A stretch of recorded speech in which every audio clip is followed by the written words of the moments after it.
And here to give us the latest on the storm's movement, CBS News weather producer David Parkinson. So, David, what's the latest at this point?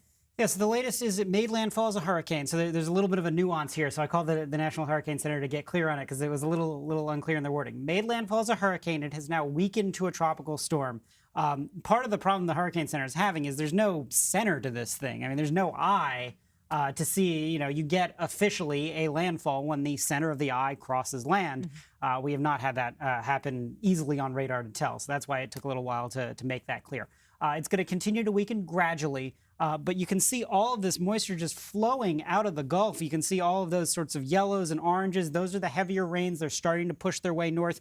They're as far east as Mobile. They're getting a lot of rain all the way back on the eastern side. So as this continues to track north, we're going to be seeing more and more flooding rain effects. What are you watching for right now? So there are a couple things that I'm watching for. Primarily, it is those river flood threats. So the reason why I'm concerned about those river flood threats is because all of the main rivers, including the Atchafalaya, which is what David Begnaud is on, the forecast there is half a foot from their all-time record.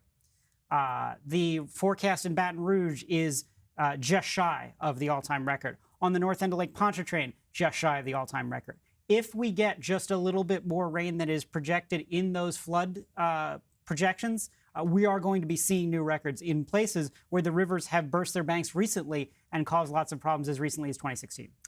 Talk to me a little bit about the storm speed. It slowed down significantly. How is that going to impact what we'll see over the next few days? Yeah, so if we take a look at the stats on the storm, the winds right now are at 70 miles an hour. But interestingly enough, as you take a look, as you get closer to the storm and you can kind of sort of see the forward progress, this is actually a loop over the last couple hours. You can see just how little those arrows have moved. A look at the stats to the storm, though, show you that the 70-mile-an-hour winds are combined with a forward progress of about 5 miles an hour. It's been as low as 3 overnight. So it is moving a little bit faster. But here's the interesting thing, or it's 6 now. Take a look at the history right here on this line, right? So it's tracking closer, then it bounces back south and then continues to the north. That's why predicting this thing was a little bit of a beast. The winds are maintaining pretty decently through 7 p.m. where you've got 65-mile-an-hour winds, 45-mile-an-hour winds by tomorrow morning. And then as we track all the way up, the winds are still with it, but it is primarily, again, the rain that's coming from the sky with still the projection of 1 to 2 feet. So while it has been downgraded, still a lot to watch, David. Absolutely. All right. Thank you very much, David Parkinson.